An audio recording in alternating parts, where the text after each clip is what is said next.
The base of the tree represented the very first living cell, and the branches were new and more complex life forms that had evolved over time from the first primitive organism. Darwin was trying to explain how the branches on the tree of life originated. He was trying to show how natural selection could have modified existing organisms to produce the great diversity of plant and animal life that fills the earth today. But when it came to the base of the tree, which represented the origin of the first life, the first living cell, Darwin had very little to say. In fact, in The Origin of Species, he didn't even address the question of how life might have originated from non-living matter. The only glimpses we have of Darwin's opinions on the subject appear in a letter he wrote to a colleague named Joseph Hooker.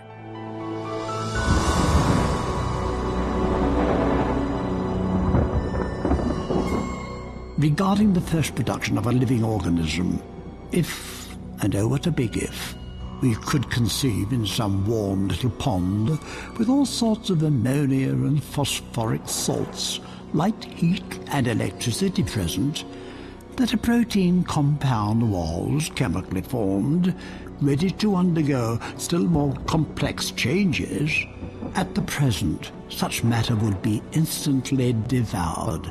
But this may not have been the case before living creatures were formed. During the final years of his life, Darwin did little to develop his idea that a primitive cell might have emerged from simple chemicals in the primordial waters of the early Earth.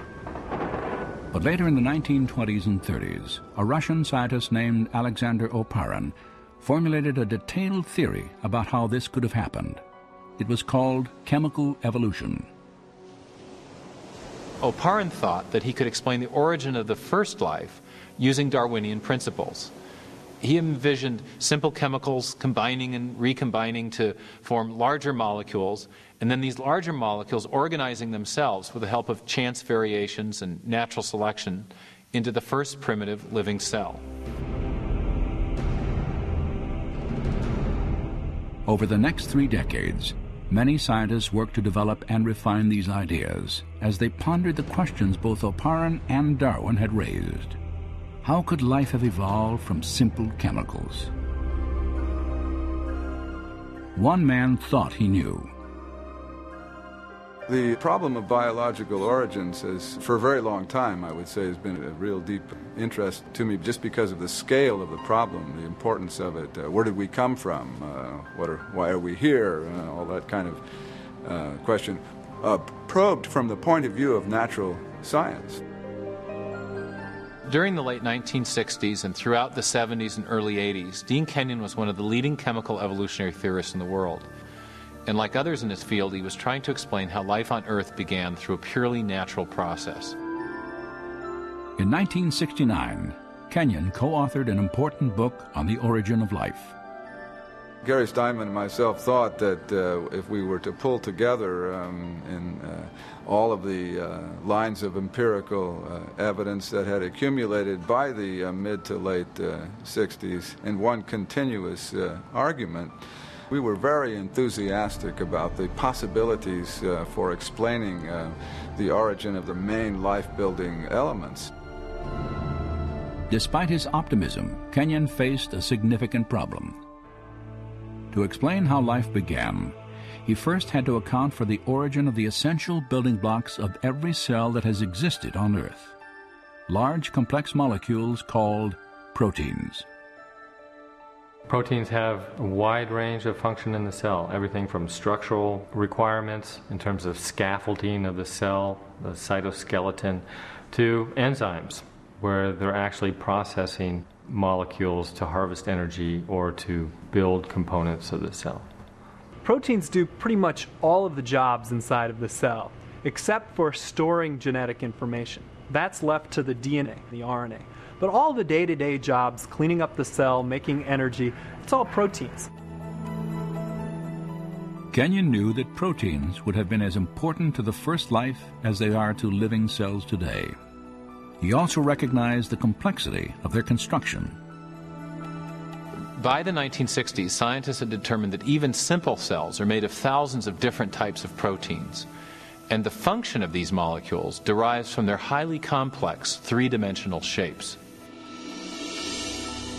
The irregular shapes of some proteins allow them to catalyze or trigger chemical reactions because of the hand-and-glove fit that they have with other molecules in the cell, while other protein molecules form interlocking structural components. The individual parts of a bacterial motor, like this ring structure, are each made of either a single protein molecule or an assembly of proteins fitted together into a specific shape. These proteins are, in turn, made of smaller chemical units called amino acids that are linked together in long chains. There is a very great degree of intricacy of architecture down in the cell units in these protein-forming amino acids. In nature, 20 different types of amino acids are used to construct protein chains. Biologists have compared them to the 26 letters of the English alphabet. Alphabetic letters can be arranged in a huge number of possible combinations, and it's the sequential arrangement of the letters that determines whether you have meaningful words and sentences. If the letters are arranged correctly, you'll get meaningful text. But if they're not arranged correctly, you'll get gibberish. And the same principle applies for amino acids and proteins. There are at least 30,000 distinct types of proteins, each made of a different combination of the same 20 amino acids. They are arranged, like letters, to form chains, often hundreds of units long. If the amino acids are sequenced correctly, then the chain will fold into a functioning protein. Proteins are arranged with their amino acids in such a way that the amino acids collapse on each other into an architecture that is pre-programmed by the order of the amino acids.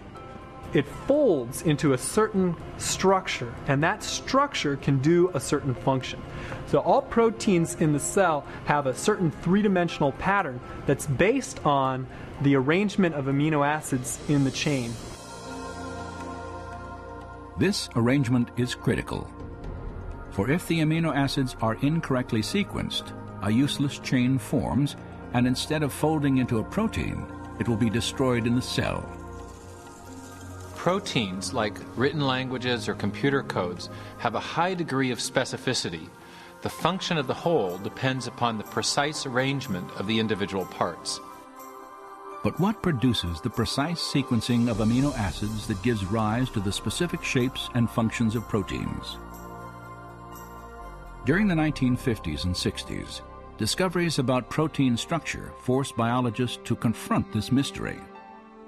Dean Kenyon believed he could solve it.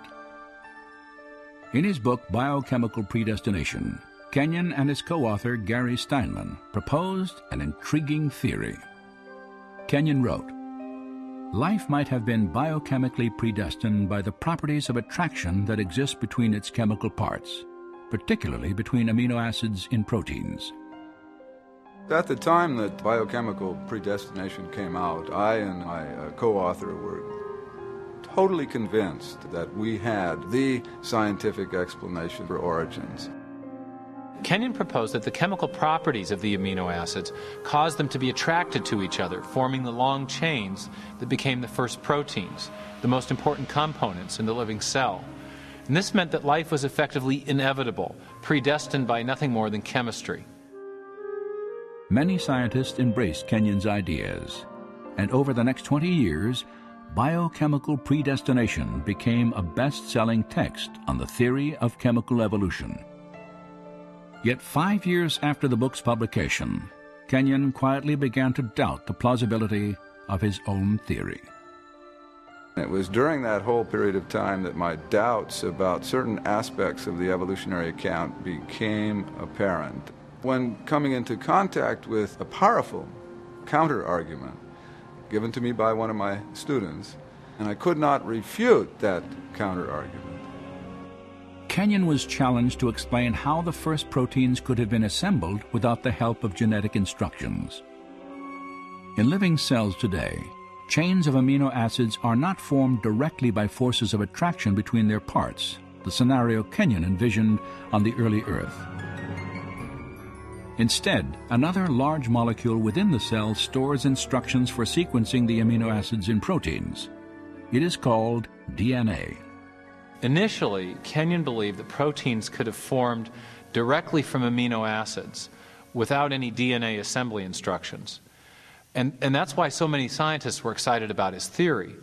But the more he and others learned about the properties of amino acids and proteins, the more he began to doubt that proteins could self-assemble without DNA. In DNA, Kenyon encountered a molecule with a property he could not explain through natural processes. For locked securely within its double helix structure is a wealth of information in the form of precisely sequenced chemicals that scientists represent with the letters A, C, T, and G. In a written language, information is communicated by a precise arrangement of letters. In the same way, the instructions necessary to assemble amino acids into proteins are conveyed by the sequences of chemicals arranged along the spine of the DNA. This chemical code has been called the language of life, and it is the most densely packed and elaborately detailed assembly of information in the known universe.